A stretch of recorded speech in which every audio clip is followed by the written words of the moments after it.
While it may seem the world is awash with water, most of it is salty.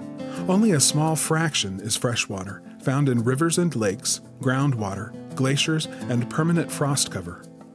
Freshwater resources, like oil, are very unevenly distributed. Access to fresh water, like energy independence, is often a national security concern.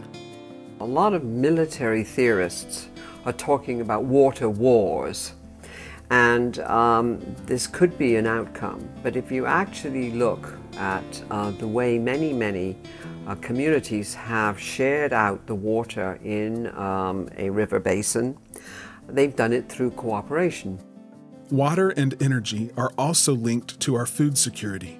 Just consider that 84% of the world's freshwater resources are consumed by agricultural products. Systemic linkages between the growing need for water, energy, food, health, biodiversity, and the Earth's shrinking ecological assets are creating the potential for a perfect storm unless all global citizens work together on creating the necessary solutions to survive the consequences of a planet in peril. The food price issue, the oil price issue, the double jeopardy of food and oil, but also the other natural resources are connected, whether you talk of clean air, clean water, human life. All of this is sustainable and can be sustained only if we move in tandem. Bringing about the changes, the value systems for humanity as a whole in using different instruments is going to remain critical for the survival. And let's keep in mind what Darwin said, it's the survival of the most adaptable, or the most adaptable survive, not the fittest. The ethical dilemmas surrounding water issues run deep. Two urgent challenges in almost all societies on this planet need to be addressed. First, behavioral patterns that result in wasting water and polluting water. Second, corruption in the water sector in many societies. Today, water is not priced at its cost. If we start to reflect upon that and start to actually look at water and start to price water, human behavior would change. This time is about developing sustainable ways of living, sustainable ways of energy producing, sustainable ways of food production, sustainable ways of dealing with water management. Those of us who are designing institutions in the sector, those who are in power, that they are really also taking a close look at what is needed to prevent corruption from taking place. The lighthouse that will have to help navigate humanity to safe harbor amidst these tempestuous waters is one that beams a set of shared values that foster a water and life-sustaining civilization.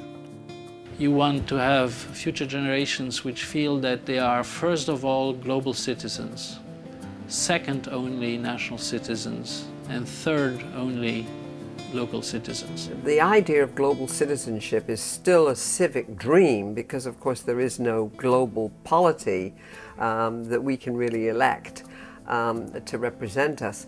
But on the other hand, the concept of global citizenship is very important. It doesn't mean to say that you abandon all the other kinds of citizenships you have. You still have your allegiance to your family and your community and your country. It's like putting on an overcoat. You know, this is the next set of values that we have to take into account. And the big challenge, as I see it in the 21st century, is developing new ways of living, new ways of producing and consuming. You could also say, sum it up in developing a new culture based on new values and technologies that are supporting that new way of living, that enable us to live in sync with what our ecosystem, with what the planet can have. And I think that is really what we have to reflect on going forward. New media, the mobile phone, the internet, Web 2.0 and beyond are quickly creating an interconnected world. A tipping point of collective intelligence, wisdom of the crowds, and participatory culture can now be engaged to co-create, share, and cooperate on finding solutions to the world's most challenging problems, including those in the water sector.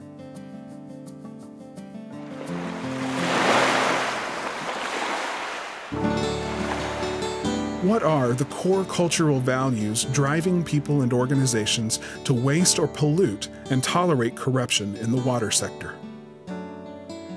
What universal core values are emerging in our respective societies that need to be nurtured and promoted to enable a water and life-sustaining civilization? Share your vision and shape our future.